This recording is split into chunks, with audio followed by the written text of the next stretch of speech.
Menurut laporan yang kami terima dari Muspika, banjir yang dimulai di tanggal 31 Desember kemarin sampai hari ini secara umum itu terjadinya peningkatan,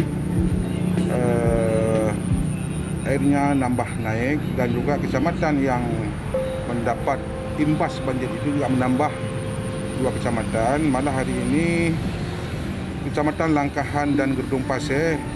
Pengungsi yang kami terima laporan sampai hari ini, kalau jumlahnya belum memang kita data semua. Namun titik pengungsi yang sudah terlapor pada kami BPBD Aceh Utara itu ada di Kecamatan Perak Timur, ada di Kecamatan Tanah Luas, Desa Ampeh, ada di Kecamatan Matangkuli, bahkan juga di Kecamatan Lok Sukun dan Langkahan juga. Upaya-upaya yang dilakukan seperti biasanya, memang secara umum BPBD dengan SAR sudah bekerja ekstra, ditambah dengan dinas sosial, juga kami minta bantu SAR dari BIREN dan lain-lain.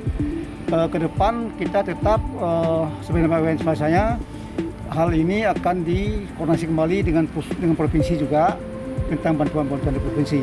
Kalau keterbatasan tetap kita terbatas, belum sempurna. Namun kami dalam keterbatasan sudah bekerja keras. Kan tadi pun sudah diarahkan dari BPD, ada beberapa bot ke sana. Mungkin yang menjadi masalah sedikit kami ketersediaan botnya masih kurang dan banyak rusak. Saya pikir pertama upaya pemerintah sudah membuat infrastruktur seperti Bendung Kongkoto. Kemudian ini masalah kewenangan. Kewenangan sungai ini bukan di Aceh Utara. Ini kewenangan balai di provinsi. Yang notabene kita lihat ini kurang peduli ya. Buktinya begini, nggak ada aksi lapangan ini.